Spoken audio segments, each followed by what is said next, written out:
no, we didn't ask them to respond back. We only shared with them and asked them to keep it with them.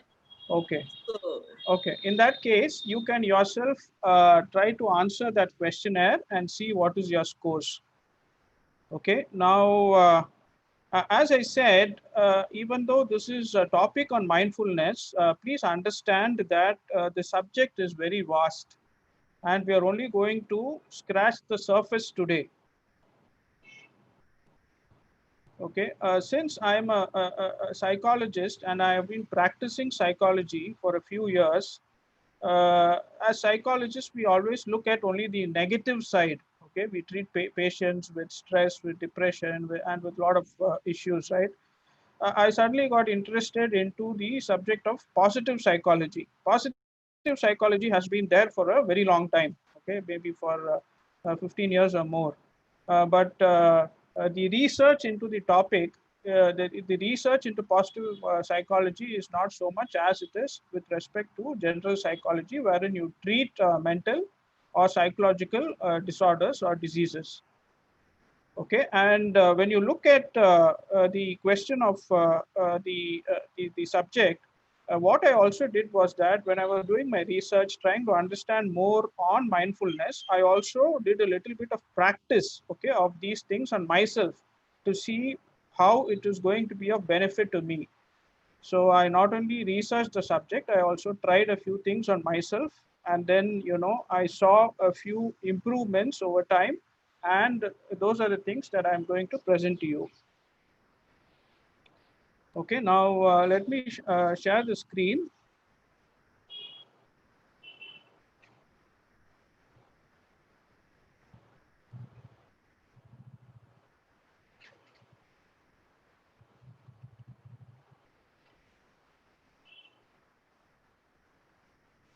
Okay, so are all of you able to see the screen?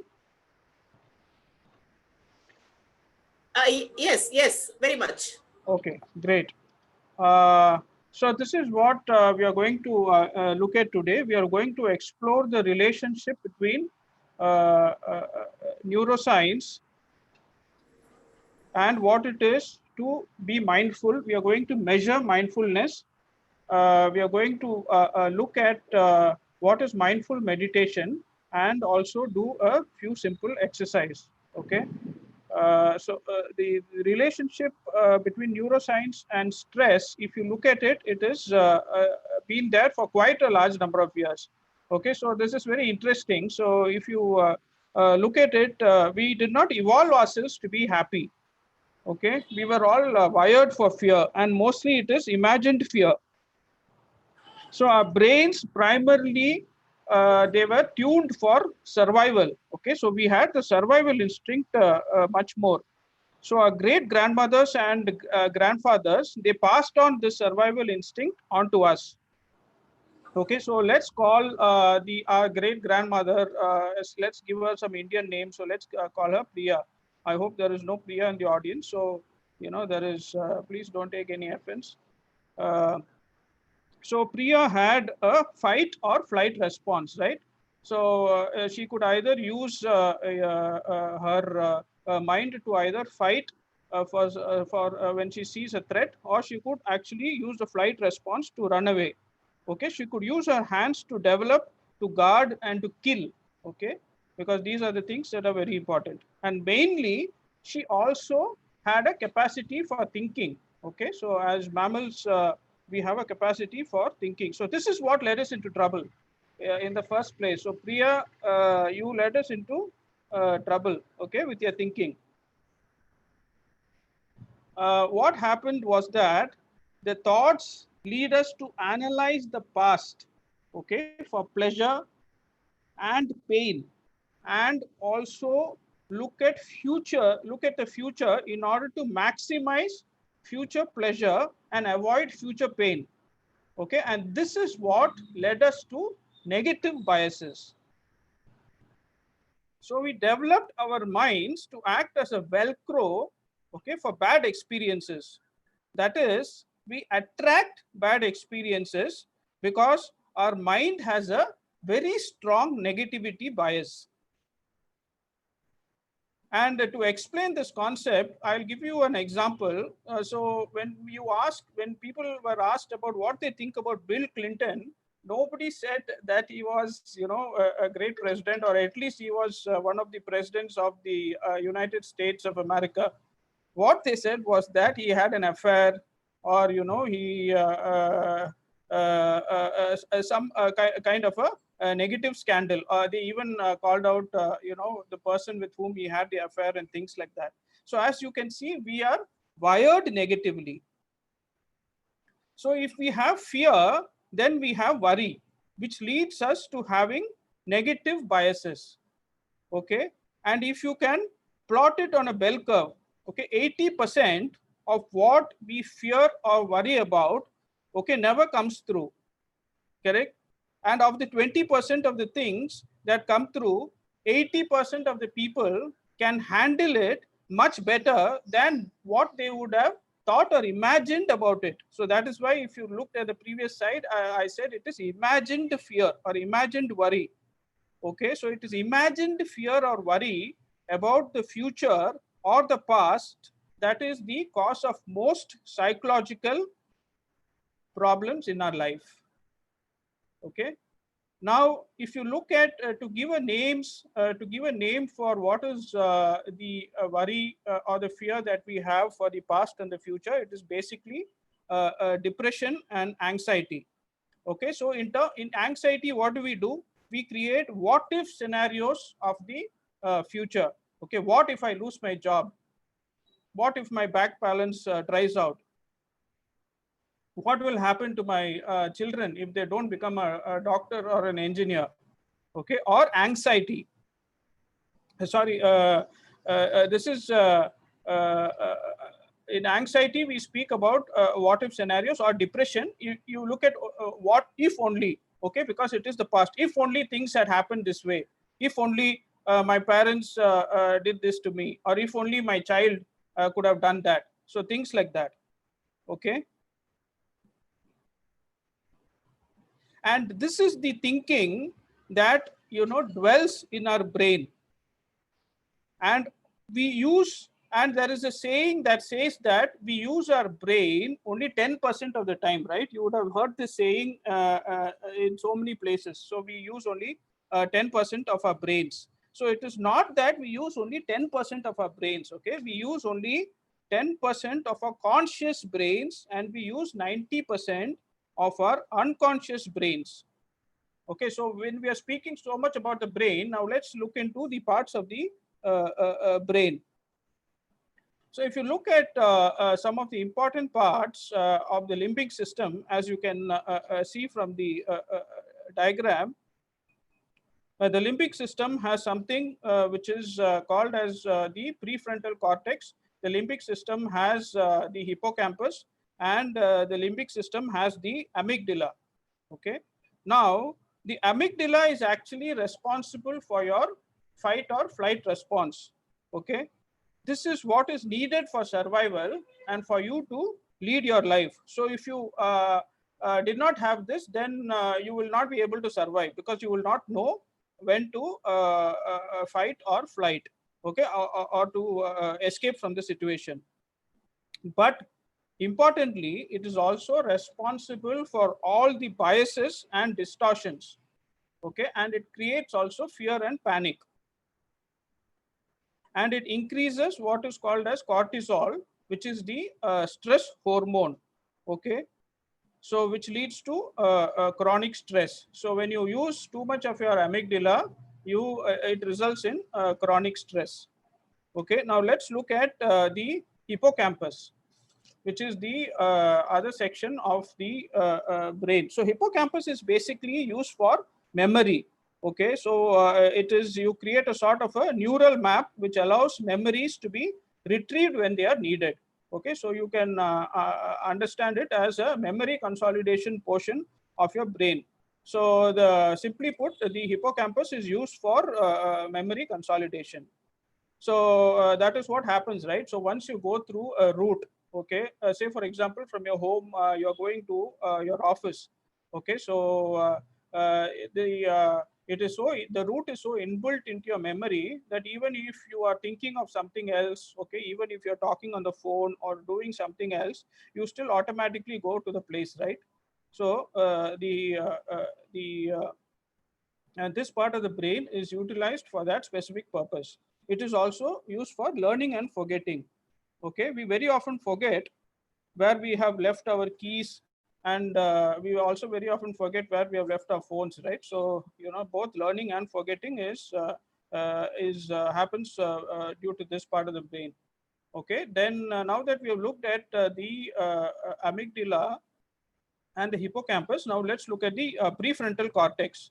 Okay, so the prefrontal cortex is basically the CEO of your brain. Okay, so the more you use it, the more conscious you are. Okay, it is the most evolutionary advanced portion of your brain. Okay, which is shown as the red portion in the diagram. Okay, it asks questions. Okay, it solves problems. It is used for making decisions, so on and so forth. Okay, now it is said that mindfulness, okay, that is when you have practiced over a long period, and I will tell you what this long period is, enhances the activity of the prefrontal cortex. Okay, very important. Okay, mindfulness, if you do it over a long period, enhances the activity of the prefrontal cortex. And research has shown that people who are mindful, okay, have increased activity of the prefrontal cortex and decrease of activity in the amygdala. Okay, so they are able to use more of their prefrontal cortex and less of their fight or flight or survival part of the brain, which is the amygdala. Okay, so Priya, our great grandmother, obviously had an increase in, in which part of the brain, right? So she had an increase in the amygdala, and then she passed on that genes to us, and that is why we always have we are always fearful, and we are not able to use more of our prefrontal cortex. Now, if you see, we always talk about the mind-body connection, right? So people always talk about mind and body are connected. So the connections do not stop here. Okay. So the parasympathetic, you have what is called as the sympathetic and the parasympathetic systems, right? Which extends from your brain all across to your bladder. Okay. So the parasympathetic nervous system, if you see, involves the both the parts involves, right from the all the parts of your body, which goes right from your eyes, as I said, all the way to your bladder. Okay, so what happens is the sympathetic nervous system, it actually prepares the body for intense physical activity, and this is where it is connected to your amygdala portion. So if you look at it, the it increases your pupils dilate. Okay, your heart rate accelerates and things like that. So it helps you in terms of having that survival instinct. Okay, now, the effects of this are transferred, as I said, to your entire body. So, as you say, so as I said, the heart rate increases. Then the liver stimulates, glucose. Okay, things like that, and your kidneys release epinephrine and non-epinephrine, and your intestines actually inhibits secretion. Okay, so these are all the things which happens when you have your fight or flight response. So the amygdala and the sympathetic part of the nervous system are connected. Okay, now the parasympathetic nervous system, it actually has the exact opposite effect. Okay, and it slows down the high energy functions. So here, as you can see from the diagram, it slows the heart rate. So your pupils constrict, your heartbeat slows down. Okay, your lung, it actually constricts. Your stomach stimulates digestion. Your liver stimulates bile release, and your intestines stimulates secretion. So this is the reason when you have psychosomatic disorders. Okay, psychosomatic disorders are basically psychological issues which are causing the disease. Okay, for example, what I mean by that is when you have stress and depression, it will which are mental illnesses, it will also lead into some physical disease, right? You may have a diabetes, you may have some other problems and things like that. So these are what are called as psychosomatic disorders.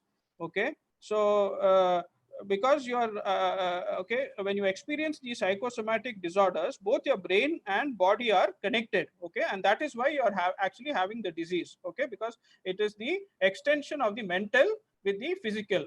Okay, so that is what is meant by psychosomatic disorders, or the mind body connection, or how you are actually getting the all the diseases like heart attacks, say diabetes, blood pressure, and so on and so forth. Okay, most of it has to do with your psychosomatic problems. Okay, and the research has also said that 70% of the problems today are related to stress. Okay, so now what we have done is that we have seen how we have looked at the three parts of the brain. Okay, which is the prefrontal cortex, the hippocampus, and the amygdala. And we also saw the mind body connection on how mental disorders actually affect your body and how it results in diseases. Okay, now let us go to again, let us go back to the brain. Okay, now what happens is that the research has again tried to differentiate between the left and the right prefrontal cortex. Okay, this is your prefrontal cortex, so you can see the left and the right side. So the research was done wherein there were a group of children who were shown videos, okay, that evoked positive feelings. Say, for example, a puppy playing, a gorilla that were taking a bath, okay, and other children playing and things like that. In the other video, they showed death, fighting, killing, and all those negative things which are happening. So through recordings in the brain, EEG recordings in the brain, they measured the electrical impulses, okay, and they found that there was an increase in the electrical activity in the left hemisphere for people who are watching the pleasant events. Okay, so in the prefrontal cortex, there was an increase in activity in the left hemisphere. Okay, when you watch the pleasant events. Okay, the disgusting feelings which brought about the negative experiences. Okay, there was an increase in activity in the right hemisphere. So there were all these activities which there was another set of activities which was also done, which involved children who were sociable. So the children who were sociable had an increase of activity in the left hemisphere, okay, in the prefrontal cortex, more than the right hemisphere. So people whose left hemispheres tended to be activated were more happy. Okay, and people whose right hemispheres tended to be activated had more of negative emotions. Okay, now it becomes very interesting. So what would happen if somebody actually destroyed or damaged the prefrontal cortex? Okay, so there was a worker who was working in a construction site. This is actually a famous part of neuroscience. This happened many years ago. So what happened was that a rod pierced through his skull, okay, and destroyed the prefrontal cortex region. So although doctors were able to save him after the incident, what happened was that he was not the same man. Okay, he became very rude and rough. Okay, and he behaved inappropriately. Okay, he developed mood swings, and he was not able to although he was able to live and eat and do all those various other things, there were a lot of negative emotions which resulted. Okay, so all this research and our genes show that we have an increased, if we have an increased activity in the amygdala and a decrease of activity in the prefrontal cortex, okay, then it results in various psychological issues. Okay, and what happens is that in mindfulness, the effort is to actually reverse that. Okay, and when I mean reverse that is to increase your prefrontal cortex activity and decrease your amygdala activity. Okay, now having said all this, it's very easy to say all this, right? Because every day we face stress.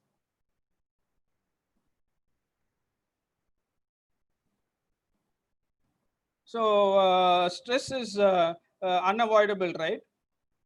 uh, every day we have some issue or the other. We get upset, we get angry. It may be related to right from the time we don't get maybe good breakfast. It may be when we go on the road, when we face a traffic issue, when we go to our work site. There may be other unpleasant activities. When we return back again, we face a lot of stress, and again in the evenings after we come back home, again there is a stress of the home life, children, and things like that. So stress is unavoidable. However, stress can go alongside the things that we most desire. Okay, and we can choose where we want to be. Okay, now what I mean by that is, you want happiness, and stress can go along with happiness. Okay, because you need to have a certain amount of stress in your life, right? Only then you will be motivated and to perform meaningful tasks. So if there are no stress in your life, then you will be laid back and relaxed, right? You will not be able to motivate yourselves to do some tasks. Okay, so to give you an analogy, so all of us like good things, right? Happiness. Okay, we like to be happy. Like Dr. Manjula said, we like love. Okay, we like success. Okay, we love to exhibit great amount of confidence. We like good to have good relationships. We like good health. Okay, but what happens when you are happy? Okay, when you are happy, you may also become lazy. You also may become you also may fall into the trap of indiscipline, right? When you have love, what happens is that you might get pampered. When you have success, what happens is that your ego might come in the way. When you have confidence, you might get more arrogant. Okay, when you have good relationships, what generally we do is that we take these relationships for granted. Okay, and when we have good health, what we do is that we are very casual about it, right? Then we do not want to exercise, we do not want to remain fit, we do not want to spend that time either in the gym or going for a walk or a run and things like that. But what happens during difficult times? Okay, so when do you remember God the maximum? We remember it during the bad times, right? When are we disciplined? Okay, we are more disciplined when we are in bad times, right? Because we don't have a job, or we have lost the job, or we need to study and things like that. Okay, we become more humble, we put in more efforts, we give our best. Okay, so interestingly, good things bring the worst out of you, and bad things actually bring the best out of you. Okay, so it is all about your mindset. Okay, so your mindset is what is actually the core component. Okay, so you can choose where to be. Okay, so you can choose where to be in terms of your mindset, in terms of stress is negative and should be avoided, or stress is positive and needs to be embraced.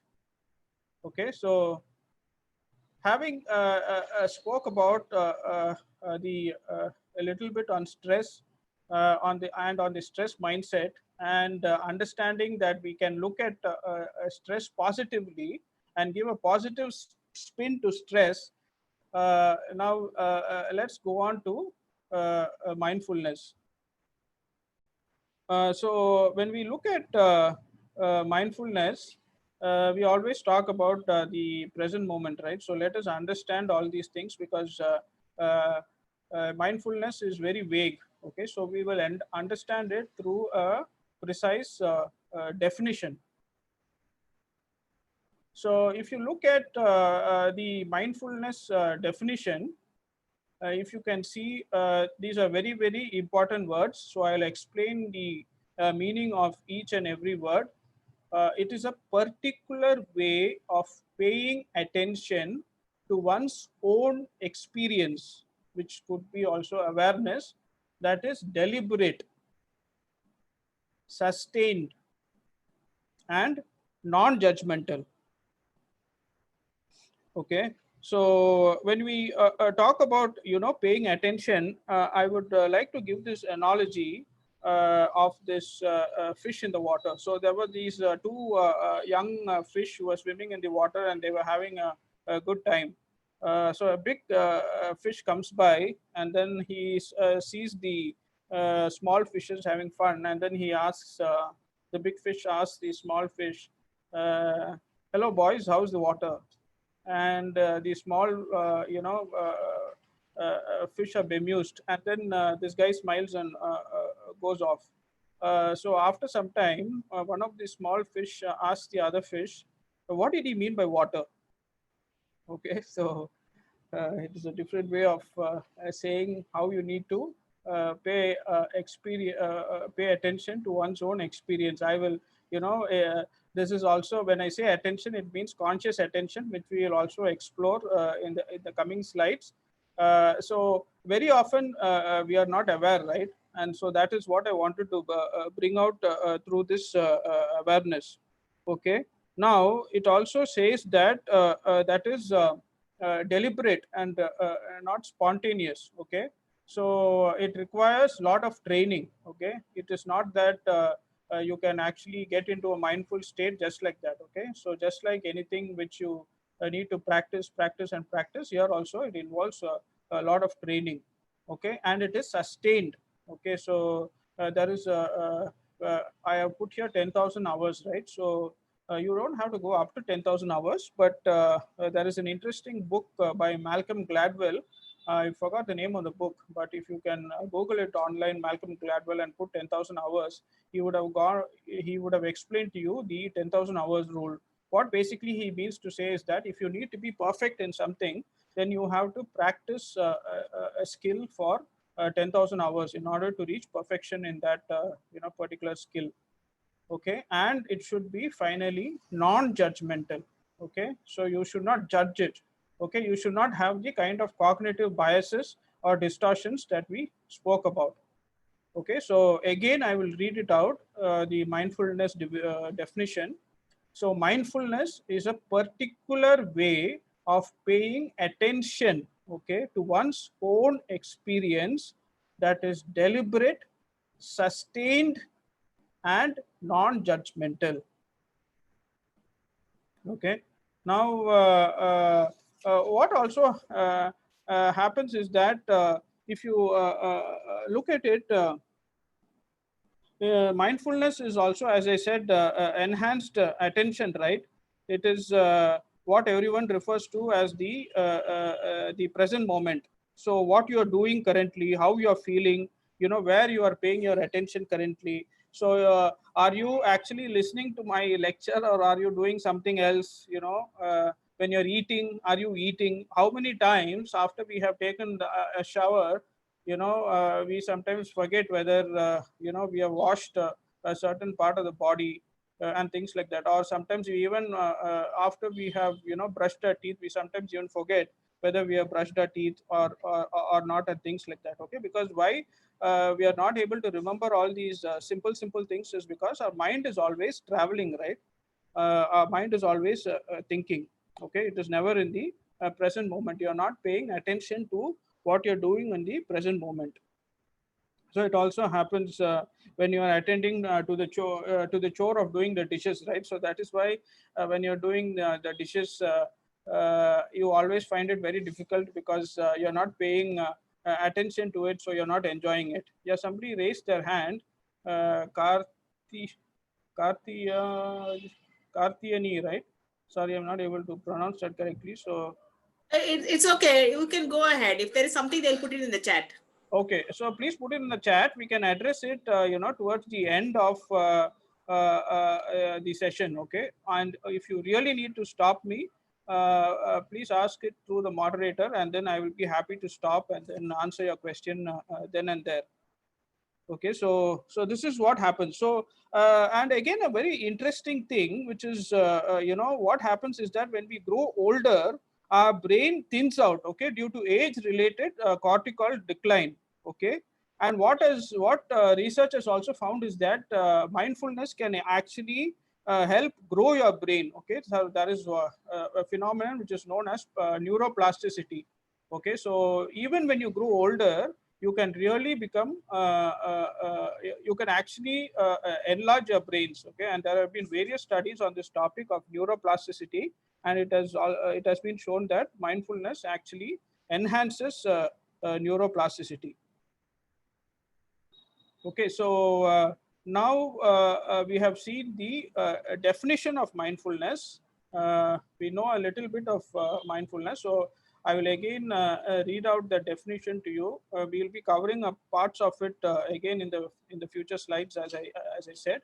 So it's a particular way of paying attention to one's own experience that is deliberate, sustained, and non-judgmental. Okay. Now let us look at some of the factors for being mindful. Okay, there are primarily four factors. There could be a lot of other factors, but I have chosen four factors because these four are the priority ones. So, a conscious attention. Okay, so that is what we spoke about, right, in the definition also. So, it is a particular way of paying attention to one's own, experiences. So estimates suggest that if we were to total the amount of information we receive from every sensory organ in our body, okay, then every second, okay, almost every second, the brain is bombarded by 11 million bits of information, okay, 11 billion bits of information, the brain is being bombarded. So conscious attention, okay, can handle only 60 bits. So 99.999% is being perceived by parts of the brain that is operating largely unconsciously, okay. Might as well filter all these things and see, what you actually, where you need to actually put your attention into. So much of this quality of life depends, or quality of your life depends on how you can manage this attention, which is called as conscious attention. Okay, so today we have so much of competing information, competing resources, right? We have our phones, we have the TV. There's so much of things to for us to actually get away from having utilizing this 60 bits of bandwidth that we need. Okay, so what do? We multitask. Okay, so multitasking is like a cognitive illusion, so you cannot even notice it. So we are actually worse off when we multitask. So we tend to actually think that when we multitask we are able to do much more work, okay, but actually we are bad. Okay, so multitasking is not at all good. Okay, so there are people listening who actually might say that they are good at multitasking. So, but in reality, what happens is that when you multitask, your mind also wanders, right? And the mind wandering happens even more. Okay, so your mind will wander, then it will wander even more. And whereas when you are facing stress in every minute of your life, okay, you need to actually pay more attention, right, to whatever you're doing. So what happens is that when you actually do multitasking, then your mind wanders, and you have a lot of thoughts. Okay, then the thoughts become thought train, and so on and so forth. So multitasking is never good. Okay, so multitasking behavior also causes stress. Okay, so when you multitask, you're also indirectly causing a stress in your lives, and then it also increases the levels of cortisol. Okay, it is usually related with impulsiveness. Okay, so people who multitask are also very impulsive, and they have low self-control. So we are actually at the end of the day training our minds to be distracted in the process, okay, when we multitask. So there was an interesting research from Harvard which said that 47% of our time is spent in mind wandering. Okay, so actually you can see that if 47% of our time is mind wandering, then only 50% of our lives actually, we are using it for productive purposes. Okay, so all this is because you are not paying conscious attention. So always understand that you are being bombarded with so many million bits of information per day, but your mind can only handle, a relatively very small number of bits. Okay, so that is what is meant by conscious attention. So then you have what is called as connections. Okay, so connections are basically the kind of connections we develop in terms of interpersonal relationships. Okay, as well as kindness and compassion. Okay, so helping others outside your inner circle, showing empathy, all these things, as you know, reduces depression and creates a sense of purpose. Okay, which is also what I call as the meaning and purpose in life. So you would have also seen that in the COVID-19. Okay, all these people who are there in the front line. Okay, the doctors, the nurses, the police, and whomsoever were there in the front lines. Okay, they have had a hell of a job to do, right? But so many people, you would have seen various WhatsApp videos and photos of things like that, right? They were actually treated as heroes when they used to come back from hospital, or some of that environment wherein they were treating those kind of people. So basically, if you look at it, all these people are able to build altruism into their lives, and because of which they are able to develop those kind of connections.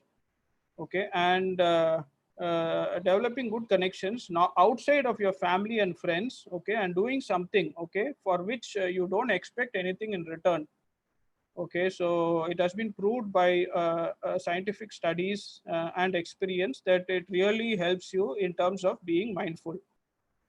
Okay, so in terms of connections, it is not only in terms of giving. Okay, it is also in terms of getting. So you always seek social support. Okay, so your friends and family also, you can seek social support. You can seek support from your co-worker. Okay, from your neighbor, and things like that. So what happens is that it stimulates the parasympathetic side of your nervous system.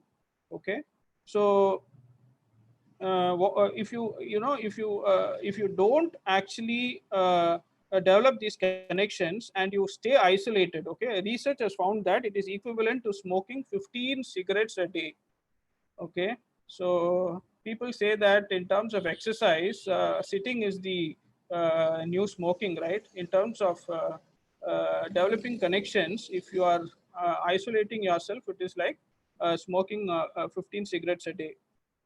Okay, then insight and experience. Okay, insight and acceptance, sorry. Okay, so these are positive thoughts and beliefs, as well as a willingness to accept who we are. Okay, without any comparison or judgment. Okay, so very often what happens is that again, this is a concept in Indian culture and societies, right? We always compare ourselves with other people. For example, that happens right from our early childhood, wherein our parents compare ourselves with somebody else who studies well or who does well, and things like that. And this actually goes on to actually bring about all these negative thoughts and patterns in our brains, right from the early ages. So there is a story of a mother, okay, who told her child to keep her toys away. Okay, so what happened was that this child used to always play with the toy, and then the mother always used to tell the child to keep her toys away. Okay, but what happened was that she never used to do that. Okay, then incidentally, when one of the her grandmother came home one day, she slipped on the toy, she fell, she actually hit her head, and then she died. Okay, so what happens is that when she was growing up, she was not even able to forget, how she could have done that, and she always had this feeling that she had killed her grandmother because she had left her toys there. Okay, she was not able to get over that. Okay, when you are because also for the fact that her mother always used to blame her for that. Okay, as a small child, sometimes we do not know, right, what is right and wrong, so we accidentally do it. But see what is the kind of experience or the thought process that the child had, so much so that even growing up into adult life and beyond, she was not able to forget that. Okay,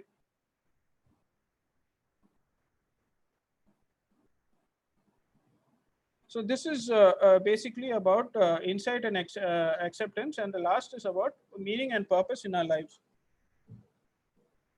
So obviously, when you look at meaning and purpose, it says that you need to ask questions like, what is the reason for my existence?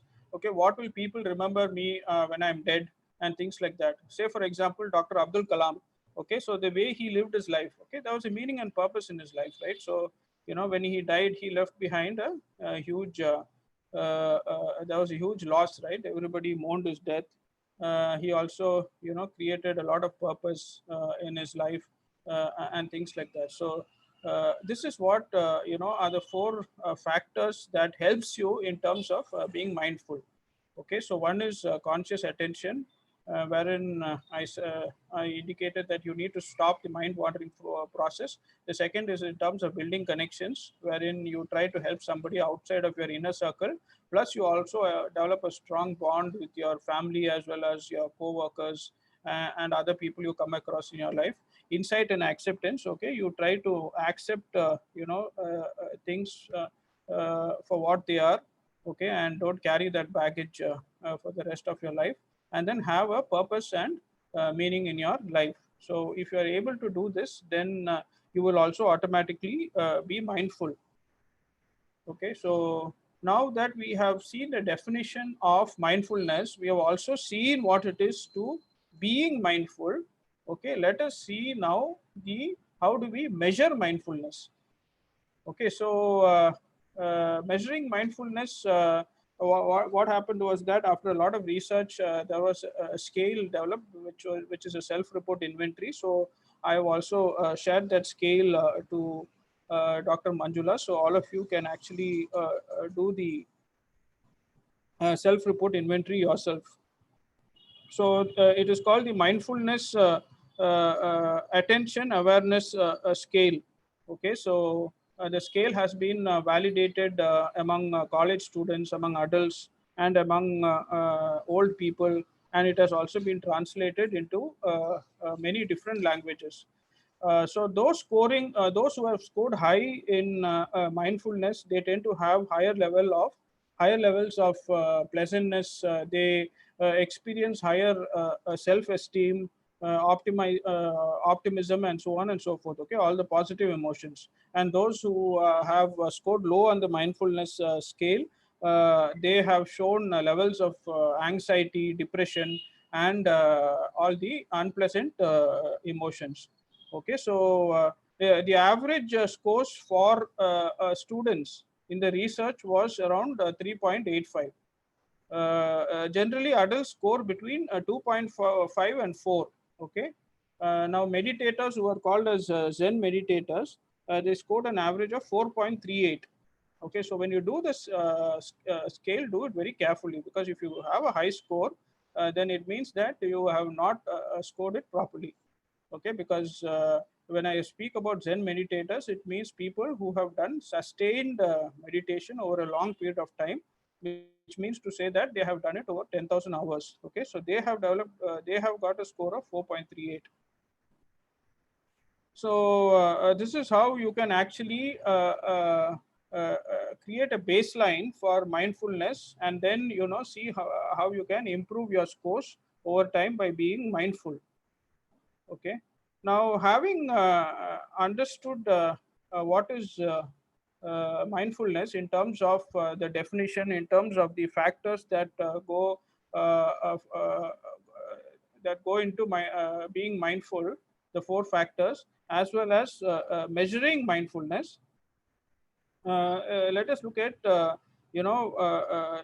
mindful meditation. Okay, so before that, mindfulness, if you know, has had a long history. Okay, and interestingly, it is an Eastern tradition. Okay, but what has happened is that the Western world has done a lot more research on the subject than the Eastern globe. So we have all forgotten about it. But the Western world, say for example, the best universities in the world, which is the Harvards, the Stanfords, the Oxfords, all these universities are doing a massive research on mindfulness. Okay, because it has been found to be of practical value. So there is going to be a lot of research conducted on this topic, and people who want to actually look at mindfulness, there is immense work to do. And this is a hot topic nowadays, as Dr. Manjula said, because there is a lot of stress nowadays, and nobody looks at looking at psychology from treating disorders to and diseases to looking at it positively. Okay, so if you want to do some research, or you want to do some activity in this space, it is you can even call it a fashion statement, what is called as a FAD. Uh, so what happens is, in mindful meditation, breath is the anchor point. Okay, uh, you can use anything. It could be breath, it could be sound, it could be something else, but mostly breath is the anchor point, and breath is basically the best way to actually meditate. Okay, so it is not about thoughts coming. Okay, so very often we have this misconception that mindfulness is or meditation is something wherein you don't allow any thoughts to come, right? So it is not about thoughts coming. Okay, it is understanding that that particular thought has come. Okay, and then again getting back to where you were. Okay, so which is called as metacognition. Okay, or thinking about your thinking. So as I said, thoughts are like a train, right? So when you have a thought, you have another thought, then another thought, and it goes on and on and on, right? It never stops. So you develop so many thoughts and scenarios on your head. So what happens is that when you have thoughts, thoughts give rise to feelings. Okay, and feeling gives rise to emotions. Okay, to body sensations and behaviors. Okay, so that is how your body and the mind works. So it is not about thoughts coming, it is about understanding that a particular thought has come, and actually to quickly go back to the state that you are in. Okay, now to actually understand about this process, let's do a small exercise. Okay, I would once again request you to close your eyes, please. Please close your eyes, relax, and sit back on your chairs. Now, let me ask you a question, and you can answer it silently. You don't have to respond it back to me. Okay, so just think about it. Think about the answer. Okay, so I hope you have closed your eyes. You have relaxed, and you're sitting in your chairs and taking deep breaths.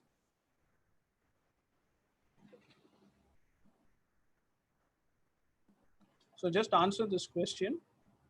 How tired are you right now?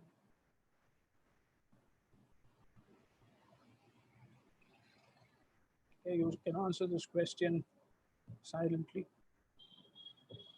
On a scale of 1 to 10, how tired are you?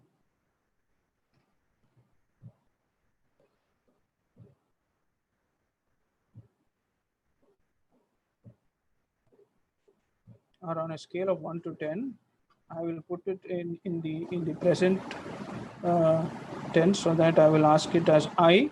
On a scale of 1 to 10, how tired am I? Why do I feel like this?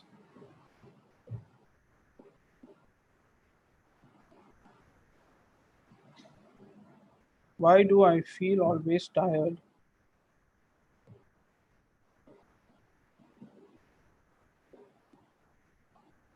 Why is it I am the one who is always tired?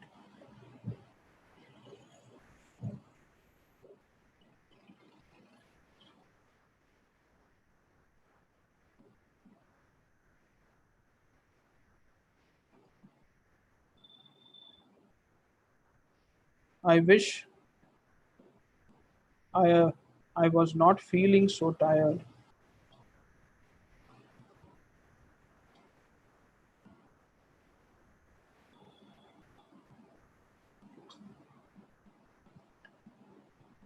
Okay, now you can slowly close your eyes. So what happened was that, you were thinking about your tiredness, right? So what happened is that your thoughts, okay, the thoughts gave rise to feelings, okay, and basically these are thought trains. Why am I tired? Why is why is it I am the one who's always tired? Okay, so on and so forth. So what happens is that because we're thinking like this, our body is naturally also getting tired, okay, in the process. So now again, if you can close your eyes, please. Again, close your eyes, sit back and relax.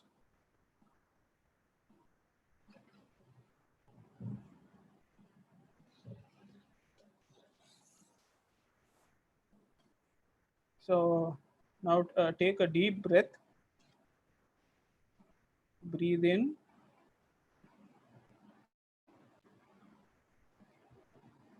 and slowly breathe out.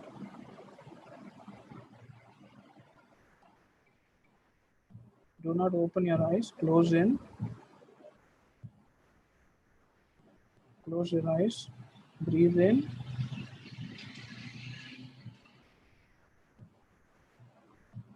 and breathe out.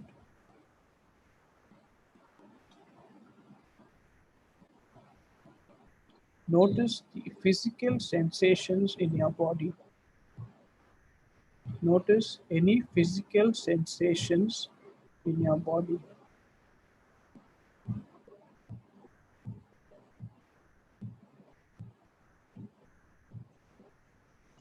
Notice where in the body it is coming from.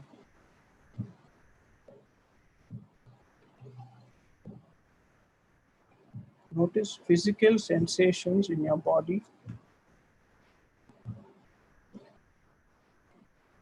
where in the body it is coming from,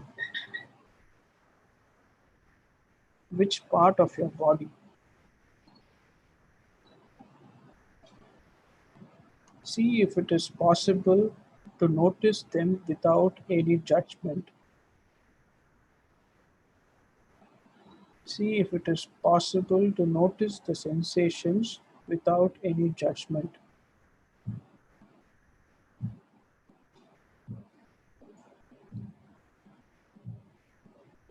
Feel them clearly. Feel them clearly. It could be the tension in your shoulders. It could be the heaviness in your stomach.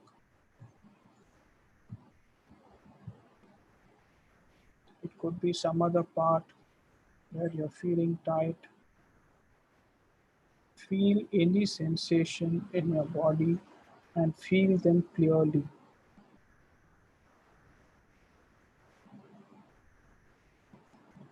Allow it to be felt.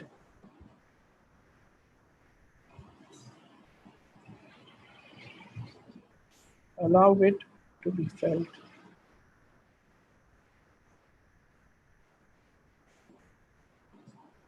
Allow it to be felt without any judgment.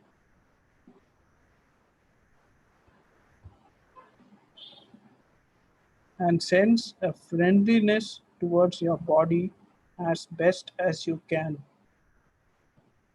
And sense a friendliness towards your body as best as you can.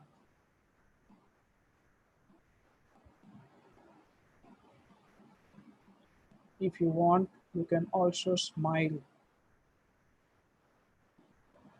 Feel a sense of friendliness towards your body as best as you can. And if you want, you can also smile.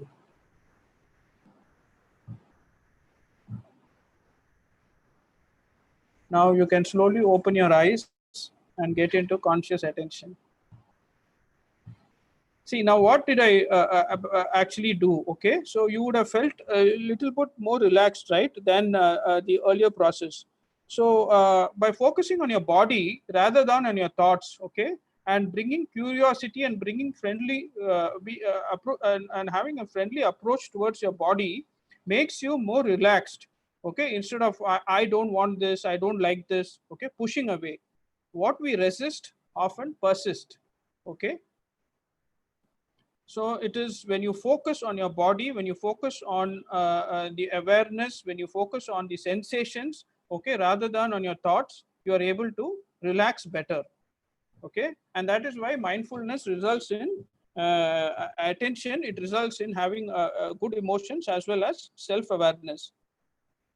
Now, practicing mindful meditation results in neurological changes that actually helps people become more mindful. Okay, so that is why, as I said, you are able to use more of your conscious attention, and you are able to use your brain more productively, right? So when I explained it in the first few slides, I said, we use only 10% of the brains. Okay, so it is we use only 10% of our conscious brain. So you can actually use more of your conscious brains by practicing meditation.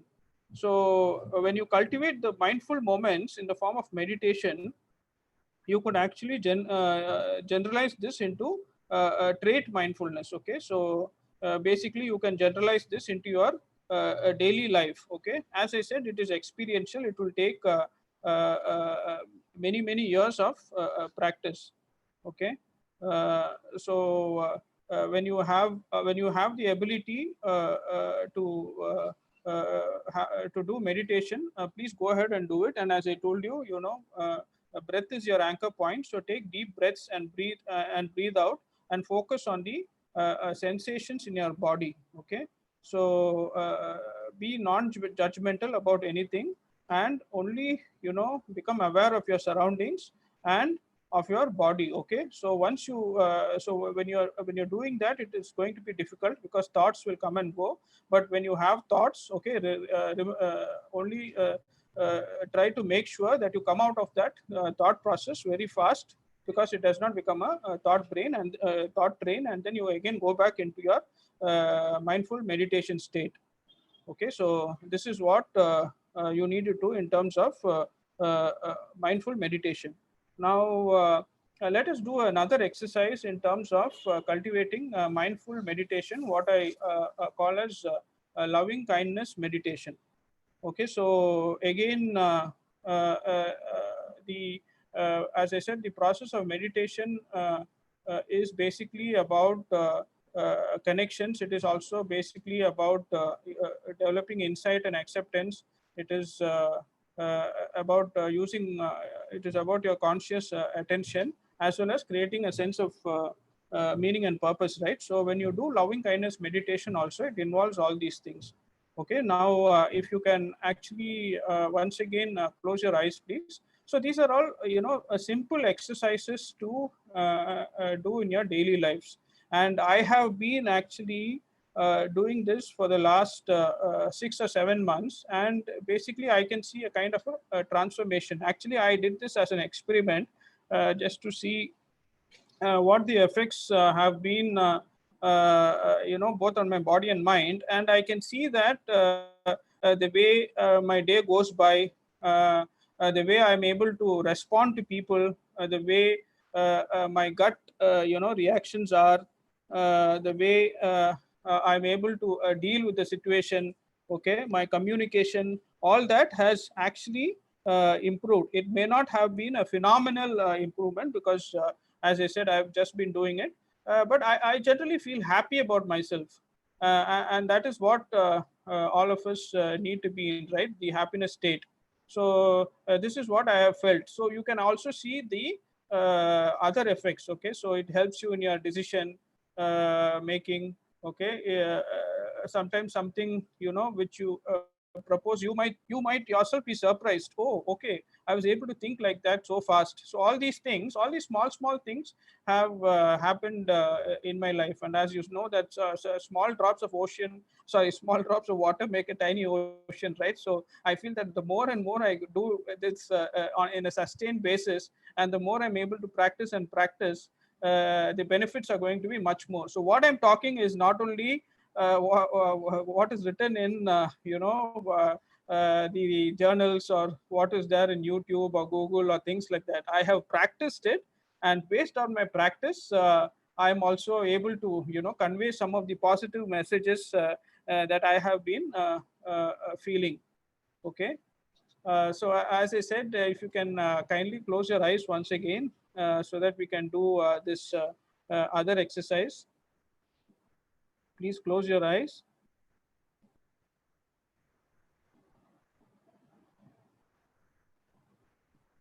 Relax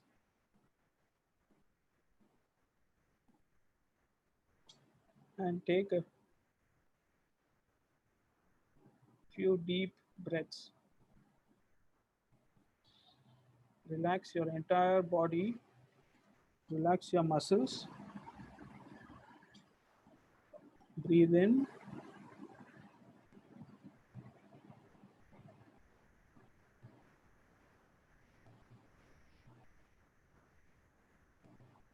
and breathe out.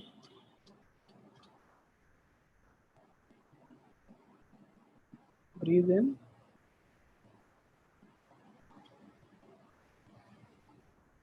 and breathe out. For the last time, take a deep breath in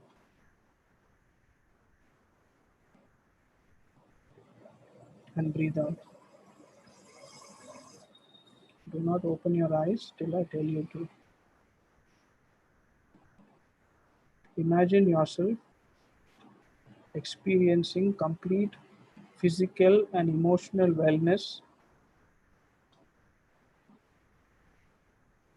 Imagine yourself experiencing complete physical and emotional wellness, as well as inner peace. You are experiencing complete physical and emotional wellness, as well as inner peace. Imagine feeling perfect love for yourself. Feel perfect love for yourself. Thanking yourself for all that you are. Thanking yourself for all that you are. Imagine yourself experiencing complete physical and emotional wellness and inner peace. Imagine perfect love for yourself, thanking yourself for all that you are.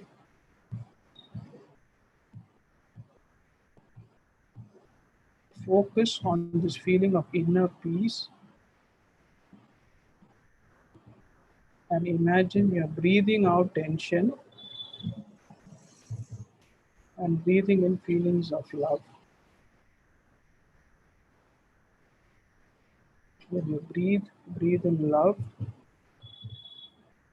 breathe out tension. Breathe in love, breathe out tension.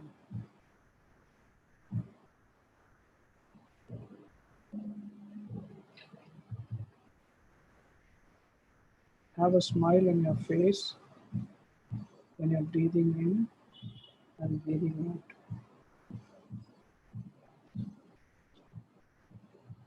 And repeat after me.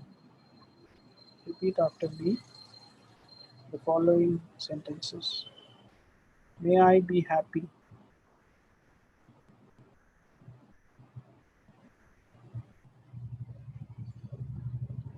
May I be safe. May I be healthy. May I be peaceful and strong. May I give and receive appreciation today.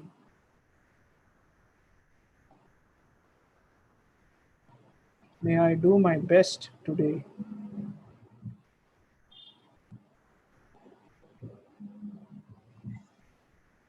Bask in these feelings of warmth and self compassion for a few moments. Bask in these feelings of warmth and self compassion for a few moments. If your attention drifts, which as I said it will, gently redirect it to these feelings of loving kindness.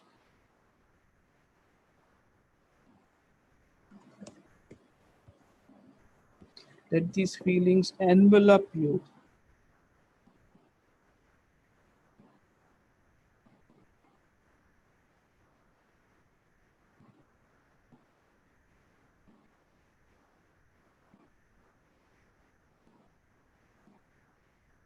Stay with this feeling for some time.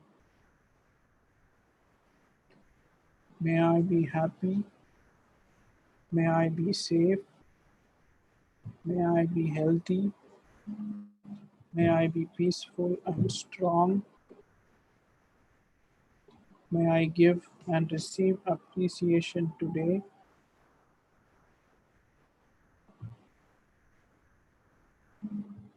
May I do my best today.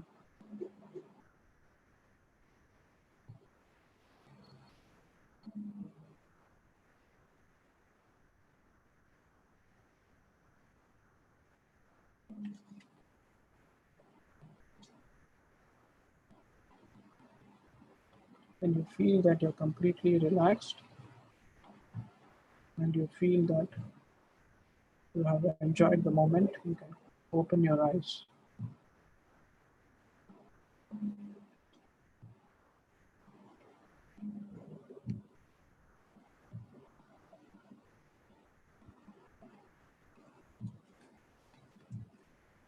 So, friends, mindfulness and meditation are actually mirror images or reflections of each other. Okay, so mindfulness actually supports and enriches meditation.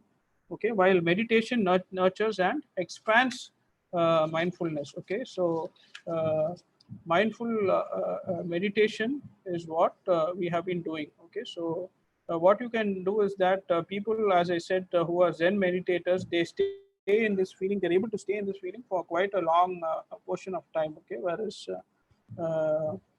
people who are just beginning can only do this for a few moments, but it does not matter. You can start, say, for even 5 minutes a day, and then look at how you can at least spend, say, 15 to 20 minutes of it every day, and that will be immensely useful for you in your daily life. Actually, I do it after I get up, and then I do it in the evening as well. Okay, maybe around 10 to 15 minutes in the morning and 10 to 15 minutes in the evening. So before I think I'm running short of time. So what I will do is I will pass on this presentation to Dr. Manjula. I will just want to wind up with a poem by The Guest House, written by a famous poet, I think a Turkish poet by the name of Rumi. This being human is a guest house. Every morning, a new arrival, a joy, a depression, a meanness. Some momentary awareness comes as an unexpected visitor. Welcome and entertain them all, even if they are a crowd of sorrows who violently sweep your house empty of its furniture. Treat each guest honorably. He may be clearing you out for some new delight. The dark thought, the shame, the malice, meet them at the door laughing and invite them in. Be grateful for whoever comes because each has been sent as a guide from beyond. Thank you. I will now take up questions.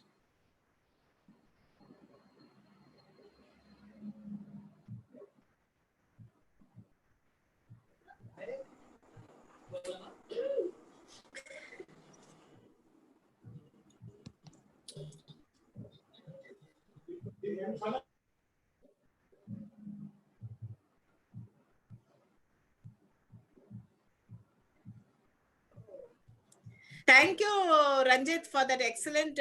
We can take questions. I think if I have to put in my words, the summary of what we have been hearing to Ranjit, he has been speaking about befriending ourselves and our experiences by using mindfulness. And definitely, I think one key takeaway for us has been that uh, we have to choose where we want to be, and wherever you are, there you have to be in totality, like what Buddha said, living 24 hours uh, with mindfulness is more worthwhile than living 100 years without it. And how true. And it's appropriate that we have started talking about mindful awareness, a balanced acceptance of the present experience and all that, but it has really traveled with us through our culture and through very many generations. That's what we really need to understand and appreciate. I have to mention here that I didn't want to tell it in the beginning, but I thought that when we are closing the session, I would like to mention this. All the participants, please put in your queries if you have any. We would definitely love to take them. In fact, for this registration for these participants, when we had gone through, we found that there was a good number of doctors who were actually participating here. And I have really a big list of doctors, especially from JIPMER. I don't know how they got hold of our brochure, but we have an eminent neurologist, the professor and head of neurology from JIPMER, Dr. Sunil Narayan, who is here as a participant. We have Dr. Arpita, we have Subhatra Adityan, Dr. Chitra Rajeshwari, Dr. Radhalakshmi, Dr. Ramesh AS, Dr. Anandi, Dr. Rajashekar, and a couple of MBBS students from other institutes as well. We have Dr. Krishna Kumar Govind, Dr. Vankatesh sir, and Dr. Zunalta Bano. A handful of doctors from JIPMER. I take this as a personal privilege to thank them, because they are into teaching of MBBS and medicine. So what better way than thank them, then give them a virtual claps. So I would request the participants to please give them a virtual claps. You can use the virtual clap icon here. And I really thank them for showing interest in a program that the University of Madras was offering, and for coming over and being here. In fact, when I just messaged to Dr. Sunil Narayan sir, if there are any questions which are coming, if he would like to put in his comments, he said, no, we will leave it to the speaker for the day. So that was how he responded to when I asked him. But however, sir, I would like to just invite you. You can also join Dr. Ranjit in handling any of the question sessions, because every knowledge is powerful. And if we have resource people, really resourceful people among the audience, why not utilize their services? So thank you, all of you. Ladies and gentlemen, for joining, showing interest in the program. I hope we have lived up to the expectation. We can definitely take the questions. So there is, yes. Sorry, yeah. Ranjit, you would like to come share something? Yeah, I just wanted to say something, because you had mentioned Buddha, and you had mentioned actually the time spent, even if you spend a short time in terms of being mindful, than spending a long time, elsewhere. See, if you look at our lives, and it is very interesting, even if one lives till the age of 75, if you break it down into the number of days, it is only around 30,000 days. Now, sorry, I hear some disturbance.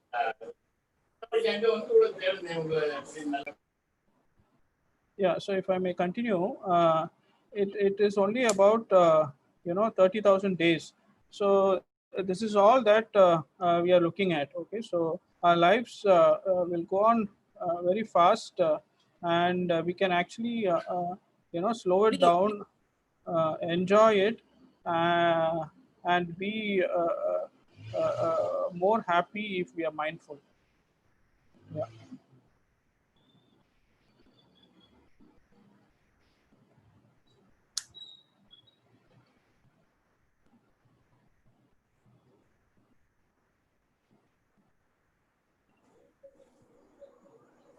Can I read the question for you one by one? Sure. Yeah. Please. There is somebody, Ms. Arundhati, who is asking, sir, how do we align our scattered thoughts in our mind?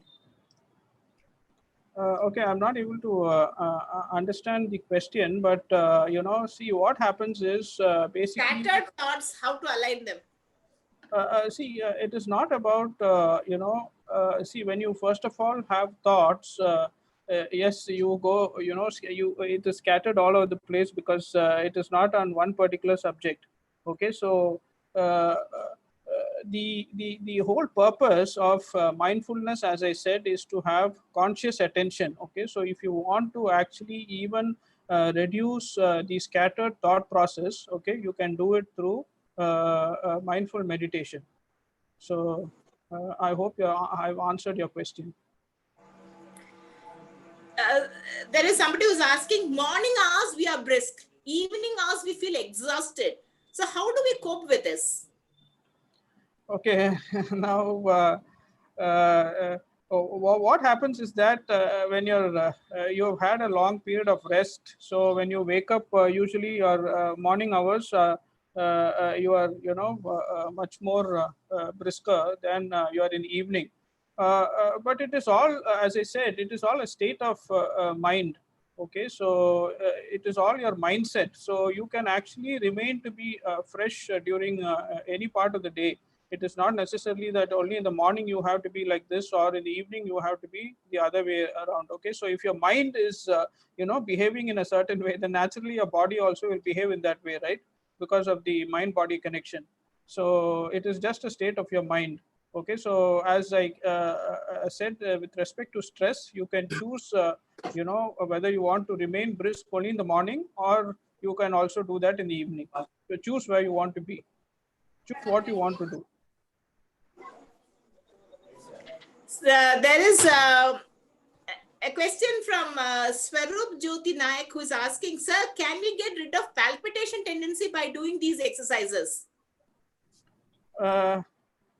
Okay, so I'm not the expert, in this. Maybe the professor or the doctor, who's a neuroscience doctor, will need to actually look into that, because you're talking of, some kind of disorder or a problem that you have. According to me, yes, it can, but I would prefer if the neuroscience doctor addresses this question. Thank you, madam. I think since you are focusing and pointing, I think it's rather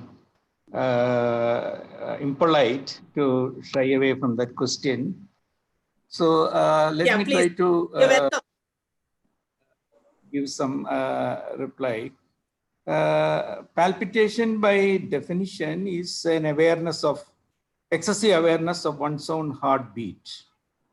Sir, I would really request you to please introduce yourself so that the entire audience gets to know who you are. No, I'm just an audience. I'm a participant listening to you, the program here. So it's okay. I do have a neuroscience background. So what I would like to, so palpitation is a awareness of excessive awareness of one's own heartbeat. And this usually happens when there is an excess of catecholamines in the body, like adrenaline, noradrenaline and all. And this can happen spontaneously in people who have what is called anxiety state, which has a lot of pathological explanations, or I mean, it's not always, it can be normally also some degree of anxiety is good, but when the anxiety is overwhelmingly too much, and it is actually interfering with the normal work and normal cognitive process, and it is negative in its final impact on the person, then we call it as an anxiety state. And in this situation itself, one can get palpitations because it leads to excessive steroids and catecholamines, that is adrenaline or adrenaline, etc., in the body. And that can make the heart pump a little more strongly, etc. But it can also occur even without a heart pumping excessively. When you are too much of self-concerned, self-oriented, you are simply suffering from hypochondriasis, believing or thinking that one has got some serious illness, etc. It is sometimes very difficult to erase despite good psychotherapy, etc., etc. But it can be helped by to some extent from psychotherapy. But very often it is because of some kind of a imbalance between your ambitions and your ability to actually cope with, or your targeting is a little beyond your capacity, or in directions where your strengths are not actually there, etc. So a better self-awareness and a better knowledge of oneself, and finding peace and happiness in oneself, that's the best way to do that. But there are situations where palpitations can be due to a disease. So if you feel it too much, for example, it can be due to hyperthyroidism. The thyroid gland is producing too much of thyroxine hormone, or if you have some other excess secretions of the glands, etc. But basically, I don't think we are talking about that today now. So I think we're talking about mental. Exactly. Yeah.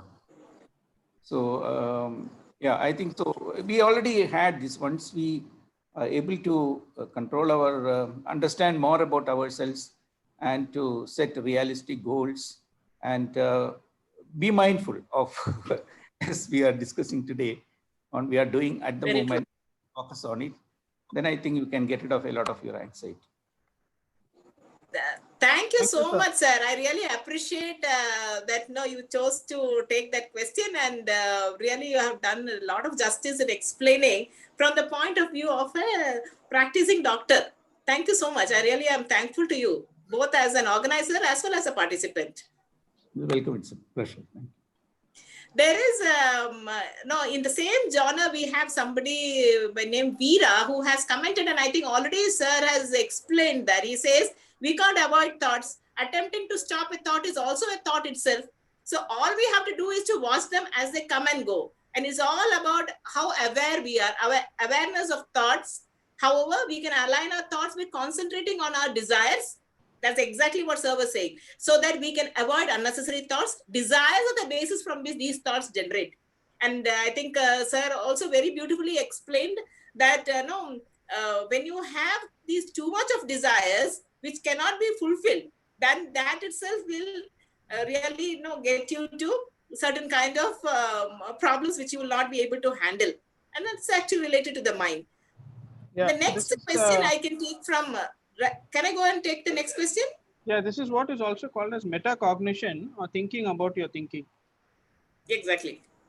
Thank you. So there is this next question from Rajini Das, who is asking, sir, my question is, how as a teacher I can influence my students to enable them to become better citizens by helping them mentally? Yeah, see, actually, if you look at India, even though this has been the birthplace of things like yoga and meditation, we do not inculcate those kind of practices, at a very young age. According to me, these are the compulsory things that have to be taught to children right from schools when they are really young and their minds are fertile. However, we don't teach that, and now we need the Western world actually to bring about this and then create so much of hype and hoopla, and then we are trying to look into this. So these are all very, very simple, things which you can actually teach the children. And see, what better thing is there than teaching the children? Because as adults, we often are fixated, right, on certain thought process, certain ideas, and things like that. But children's minds are very flexible. So we are not, actually inculcating this kind of processes in them. According to me, mindfulness has to be inculcated. As I said, these are all very, very simple exercises that you can do. And there is also a lot of myth and misconception that it has got to do with religion and things like that. See, mindfulness has nothing to do with religion. I never spoke of any religion nor any god and things like that. Okay, so you only use breath as your anchor point, or you can even use some kind of a sound and things like that. And think about you develop metacognition in the process. You can actually develop more of your conscious minds in the process. You can actually create more awareness in the process, and all this is what leads to being better humans. So these are all simple things which any teacher in any school can actually teach the children and the students. I fully endorse the view, and happy that you uh, Thank you, sir. dare to speak it out in real boldness. Nothing bold, but what I'm telling is we have not been realizing the value which we accidentally inherited from our these nations. Some of the I don't think we have too many great strengths, but we do have some strengths, and this is certainly one of them. And the other day, we had a literary festival in Pondicherry last year.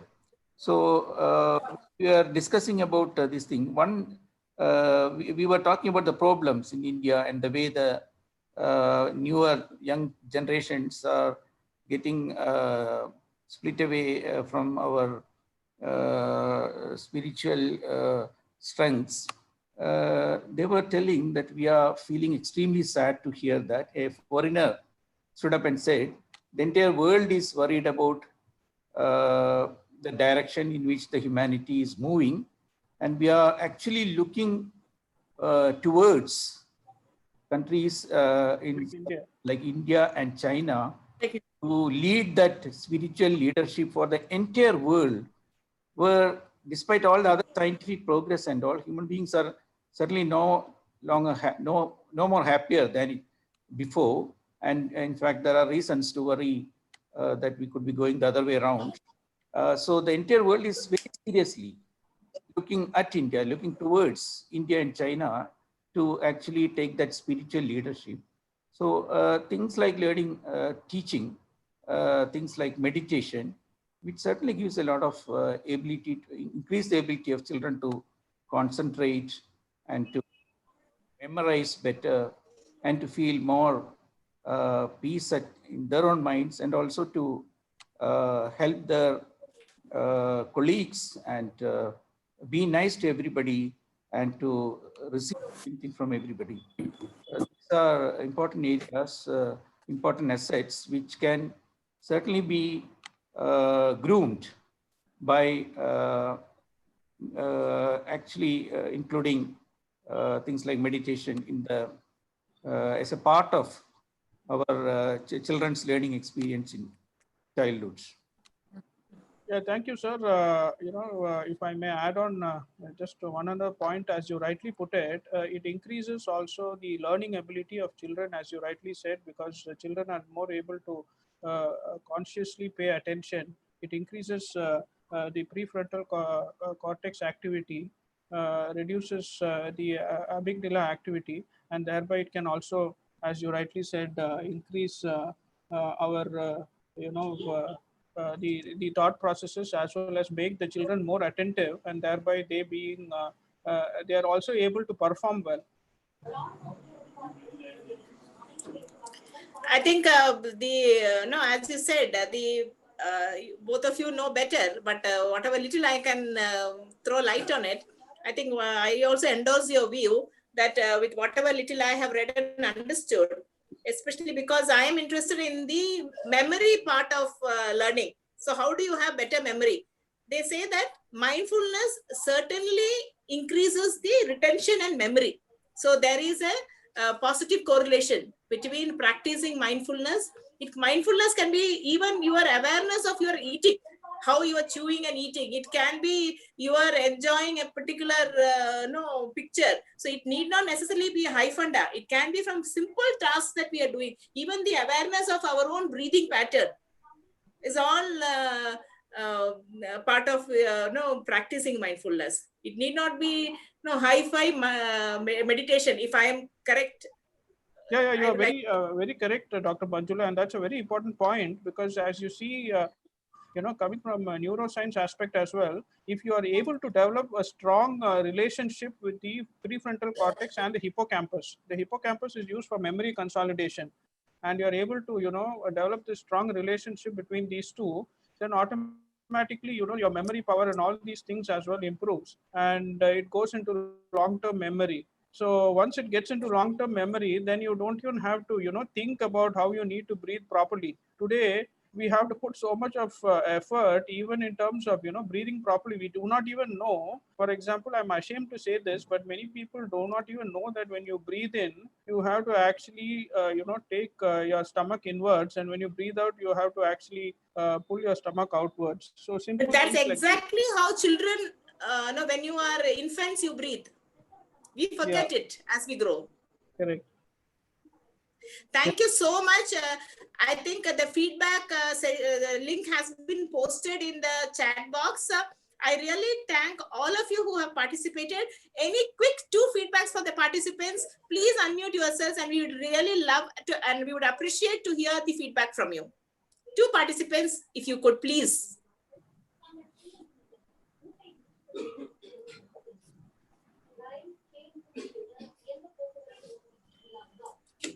Any of the 2 participants, if you could please, even if it is Dr. Venkatesh Chandrasekhar also, we would really appreciate to hear from you. For us, it has been a thoroughly we enjoyed sharing, engaging, and learning along with you all. Raise the hands. Yes, Pushpendra, if you would like to unmute yourself and share your feedback, please do.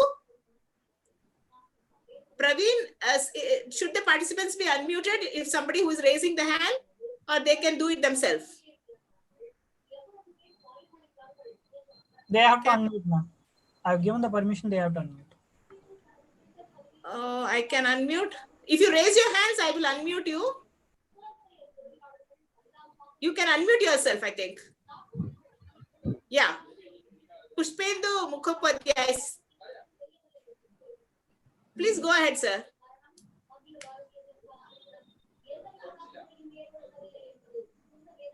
If there is any other participant who is willing to share your feedback, we would love to hear it.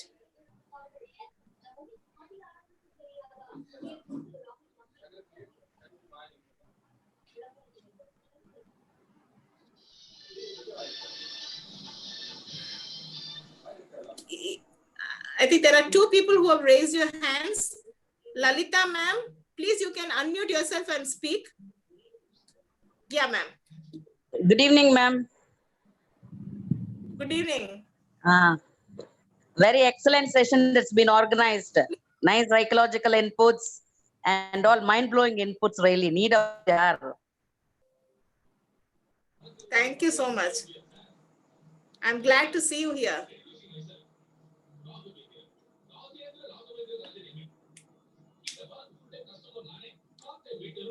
One more participant, if you could. One more, if you could hear the feedback from one more participant.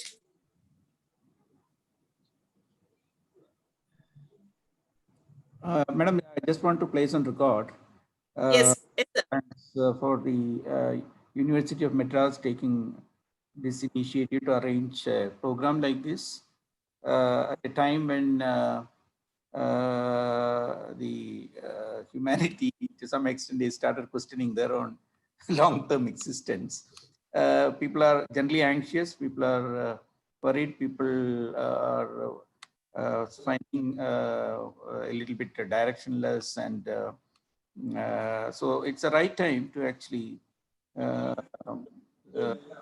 sort of give opportunity to people to spend some time on mind and both these talks which we organized are very timely and very useful. So thank you for taking that leadership. Thank you so much. I think you made my day. It's always nice to hear the feedback from the experts themselves. So I am so glad that we have been able to do something meaningful during the lockdown and these testing times. It has been an honor for me to host this program as the program convener for the UGC HRDC University of Madras program webinar on leadership. I think we have had excellent 2 days of sharing, learning, and engaging, as I put it earlier also. And I'm really thankful to all those who have made it possible. I think my first thanks goes to the UGC HRDC director, Dr. Godan Raman, who has given me this opportunity, the university administration who have supported us in all our endeavors, the two excellent speakers who agreed to be part of this, Dr. Ranjit Kovilinkal and Mrs. Uma Bhaskaran. Both of you did an excellent job, and I'm really thankful to you. I'm so glad that you accommodated my request and you have shared such thought-provoking insights with our participants. I'm sure everybody is enriched with a little bit more information which can be practically used. So it's not that we have learned something that we are going to just forget it. I'm also thankful to the erudite participants who have been there as part of this audience. I really didn't want to mention it on the first day because I thought that I will reserve this as the last remark.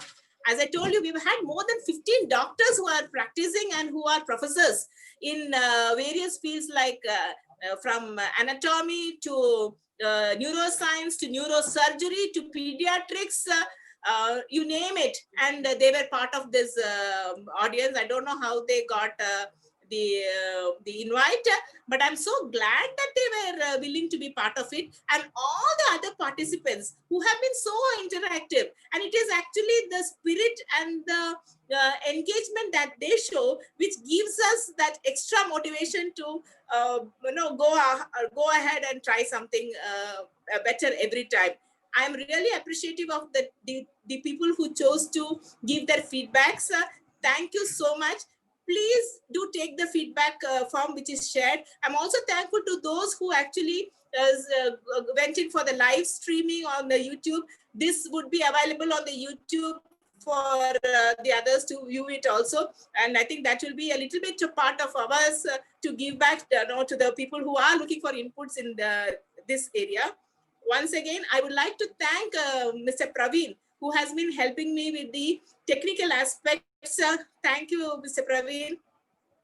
He is my scholar from the University of Madras Department of Management Studies, and he has been doing a great job. To all my colleagues who have supported me by either joining in here or extending their moral support to me. So thank you, each one of you. I really wish that you stay safe and stay healthy, and we are all able to together practice mindfulness, emerge as leaders who are able to handle this pandemic and move forward with more grit, strength, resilience, and energy. Nothing can stop our will. That's what I believe. And together, it's always possible for us to achieve greater things. So I think please take the feedback form, because the feedback is a mark of your attendance, and you will also get your certificates based on your feedback. Thank you, Ranjit. It was really nice. You put in so many activities and really made it a very engaging experience for all of us here.